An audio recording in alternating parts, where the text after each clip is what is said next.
Good afternoon, everybody. I trained as a primary school teacher. I grew up in a home where there were 2 pianos. Obviously, there were musicians. My mother was a university-trained piano teacher. My grandfather was also university-trained. So obviously, I played the piano. And I taught music for a little while. This afternoon, I want to talk about a topic. And I'm going to see how good your knowledge is on a number of things. The first one is on English literature, which I studied partly in my training as a teacher. I called this topic today A Tale of Two Lives, which is based on a book by Charles Dickens. And I'm going to quote, because I studied this book, I'm going to quote from the very first chapter of the book, A Tale of something, and you've got to finish what the book is.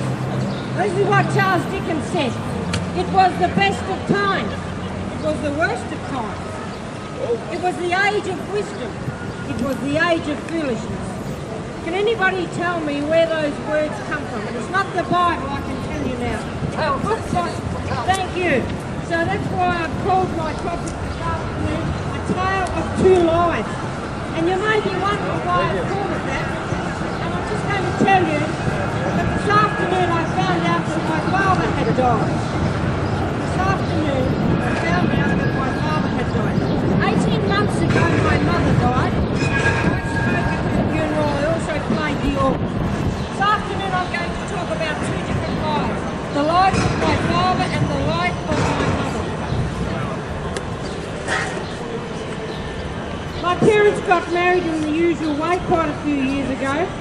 Unfortunately, for whatever reason, the marriage didn't last. And before I was even 1 year old, my father had gone, and I was brought up by my mother. I never really met my father till I was 12. Is there anybody here like to raise their hand who's also been brought up in a single parent home? I know there are quite a few of you here who probably have.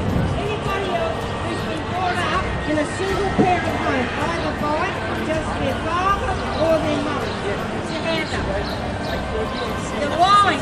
I know there are quite a few people here who were brought up in a home with just one parent.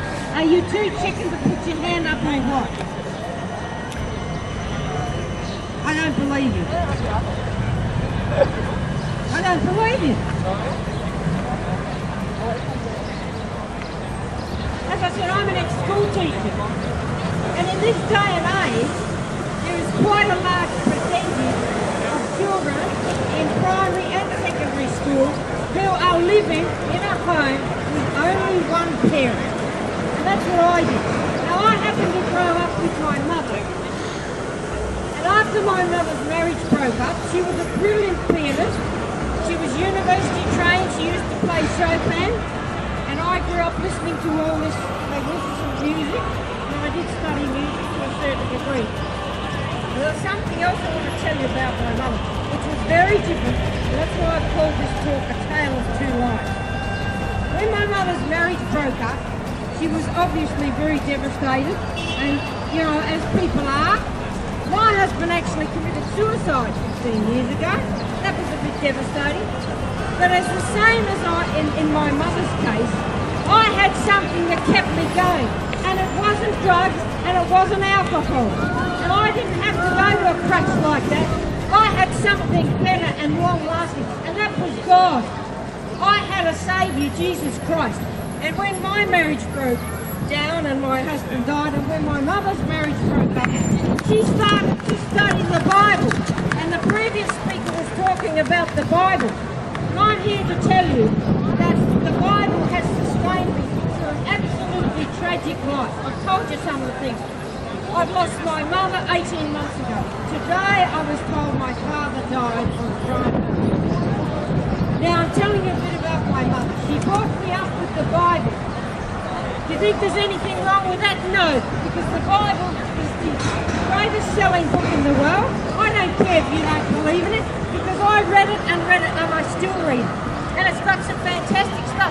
It's even got health principles in there. It's got scientific principles, which actually predate a lot of our famous scientists, such as Louis Pasteur, who discovered the germ theory. Well, that's all in the Old Testament. Long, hundreds and thousands of years before Louis Pasteur discovered the germ theory.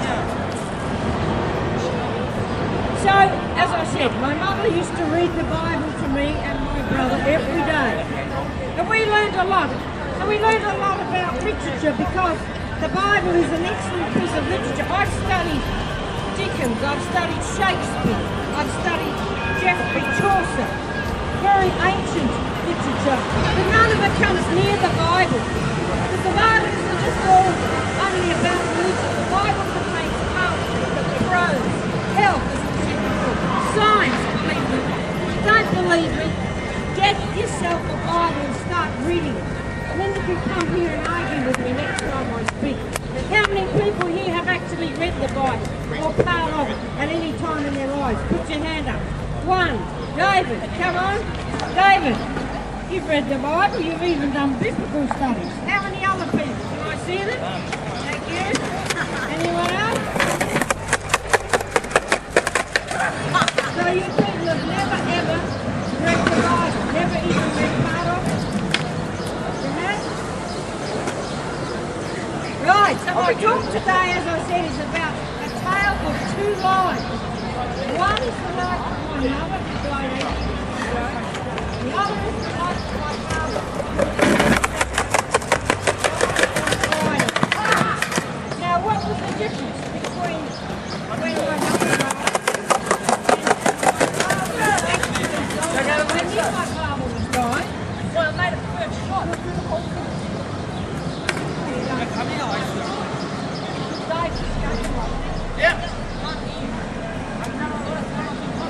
See, when my mother died, I wasn't standing around feeling sorry for myself and bawling my eyes out. In fact, I felt so good that I was able to play the piano and the organ at her funeral and stand up and not burst into tears. Why? Why was I able to do that? Because my mother knew where she was going most of her life. Because there is another life. And I think it's about time some people started thinking about it. Because none of us know. 18 months ago, I was hit by a double semi-trailer at 90 kilometres an hour driving to Adelaide. Now I should be dead, smashed to pieces. I wouldn't even be here talking, but you know what? I didn't even get one injury. I believe that God, Hey Ken, put your faith and trust Ken, in Him. God is watching. see on the speaker, there's a little knob. Now my mother See on the knew speaker where there? she was going. There's a knob. She Would you be able to just turn it about like Father, 2 millimetres to the right, a bit louder? A bit more volume, yeah. Thanks. 2 or 3 mil to the right. However, a week ago, I felt that it was time that I would go and speak to my father. I knew he was dying. He was skin and bone. He could hardly talk. But he welcomed me with open arms. Thank you. So I went and visited my father, 86. Thank you.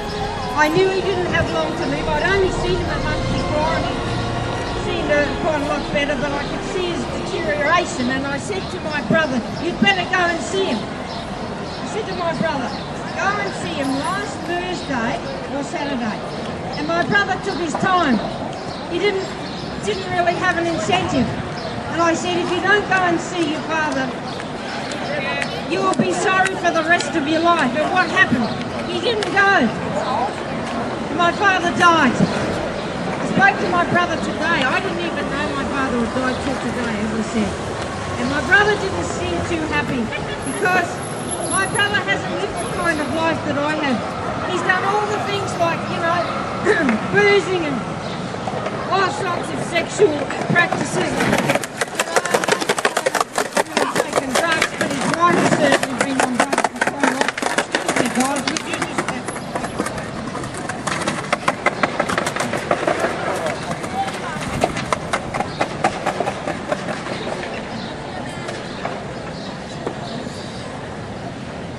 And I'd like to ask you, have any of you here made a New Year's resolution?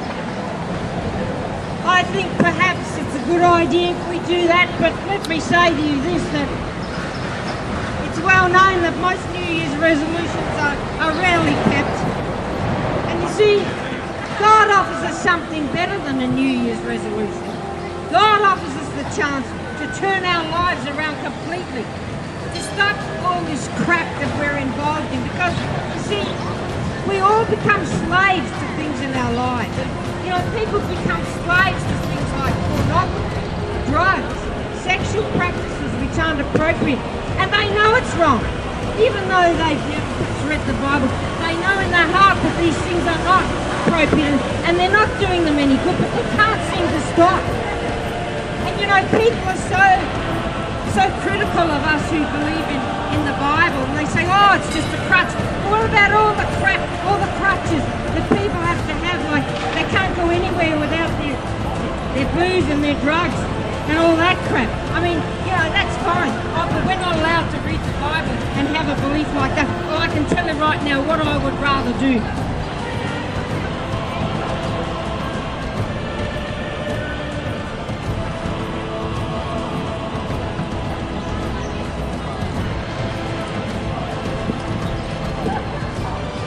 I gave a lecture at the Atheist Society of Melbourne. Here we have the Secretary, David Miller, here, who spoke before me.